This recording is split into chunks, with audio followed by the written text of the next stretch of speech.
Welcome to Agenda Edina, a program summarizing the actions taken at City Hall that affect you most. I'm your host, Dorothea Marty. Edina's love affair with pickleball is about to get a major boost, all thanks to a local family honoring a legacy.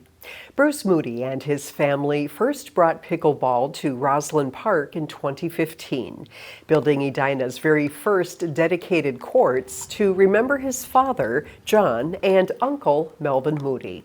Now they're going for the put-away. The City Council just approved a donation from Bruce and his siblings, Dave and Chuck, and Melvin's children, Paul and Mary, to expand and upgrade the popular Mooty pickleball courts. The project will take the park from 5 dedicated courts, plus 4 makeshift overlays, to 10 high-end, fully dedicated courts. Each will have its own fencing and gates, improving safety and play. The work will happen in 2 phases, starting this year, with crews from bituminous roadways aiming to finish the season. It'll be something that even the beginners can enjoy, that the tournament type people could enjoy. So many people have just learned to play this game that was a big part of our family. To have this be a place where families and friends can come together and just have a great time. And pickleball is a game you can pick up quickly. So you got grandkids playing now for us, and you get people even older than me still playing too, and it's just fabulous. Future improvements could bring windscreens and shaded seating, all helping make Roslyn Park a true pickleball destination. John and Melvin Mooty are gone, but the game they first played on a driveway before a family wedding is building community in their name. Looking to add more housing options in Edina, the City Council just signed off on a small project with big goals. 2 new double-dwelling homes are planned for Vernon Avenue. The project by Abundance Properties will replace a single-family house with 4 2-story units, designed to fit right in with the neighborhood. It's a beautiful space. We were able to put a vision together that, really made sense to the City Council. It just makes sense for the community. The school is right behind it. We know some great families are going to want to move in, so we're grateful to be a part of that. The move lines up with the city's comprehensive plan goal to accommodate opportunities for missing middle housing.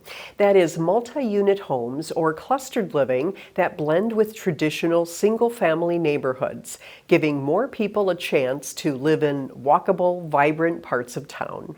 To make it happen, the council approved a comprehensive plan amendment, rezoning, preliminary plat, and site plan.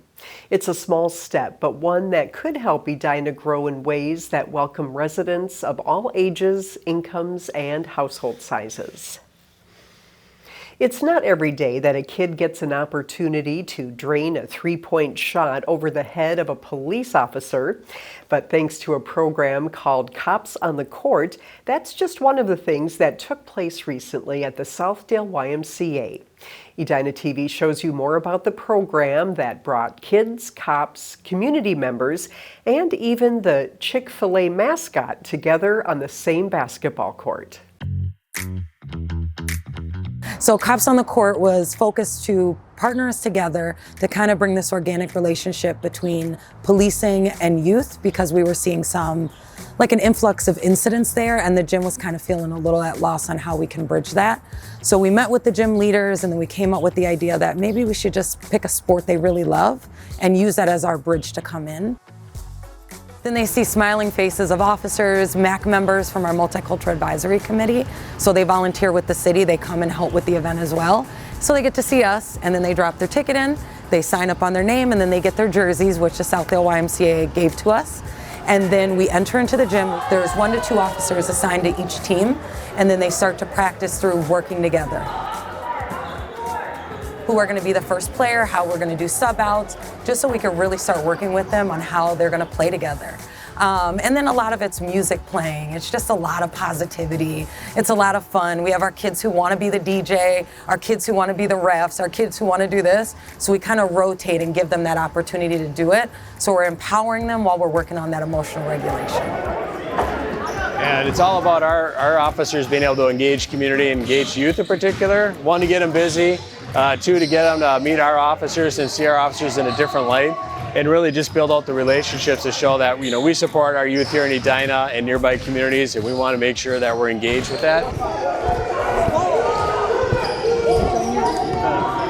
Basketball is a big part of why a lot of these kids come to the YMCA, so we just thought to have something connected to basketball, to connect the kids to a program that allows them to play basketball while also collaborating with the local police. With basketball, it's very inclusive, so when you're playing basketball, a lot of different people could come together. Everybody gets a jersey, there's teams, we keep points, feed the kids every week. We even sometimes have sweepstakes with Chick-fil-A coming in here to help out.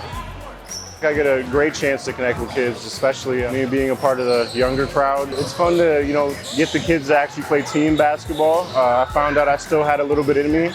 I was able to dunk on a kid the first week. Ever since then, though, it's been a little tough to get back up there in the air, but. Oh my gosh, the energy is loud, it's big. You walk in and it's just nonstop smiles. Miss Jessica, or hey officer, can I ask you something? Can I do this? Everyone's excited, everyone wants to play.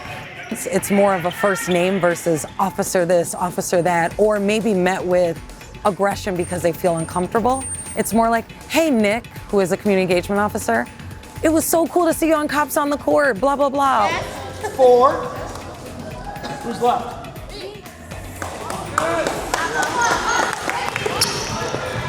And I played my game, I made a few shots, and I think my team won. I'm here to help bring back the community and stuff. They're very excited to be here, and they're very nice people, so yeah. I think people should come to these games. Relief from late-night train horns could be on the horizon for Edina residents. The city is taking its first big step toward creating quiet zones by moving forward with a railroad crossing safety action plan. A rail line owned by CPKC cuts right through Edina from St. Louis Park to Bloomington. Most crossings here are bridges or underpasses, but 7 crossings are still at street level, requiring trains to blast their horns as they approach. That wasn't much of an issue when trains mostly ran during the day. But in recent months, the railroad has started operating at night, waking up many nearby neighbors. In order for the city to apply for a quiet zone, we first have to mitigate the increased risk at each crossing that's caused by the absence of a train horn. What this means is we have to install additional safety infrastructure. We'll have to determine a source of funding for that safety infrastructure.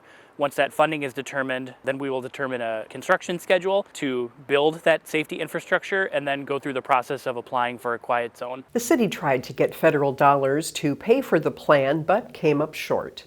Instead, council approved $250,000 from its 2024 surplus to fund the work. It could still be many years before a quiet zone becomes a reality in Edina, but for residents tired of late-night horns, it's a start. Thank you for watching this episode of Agenda Edina. I'm your host, Dorothea Marty.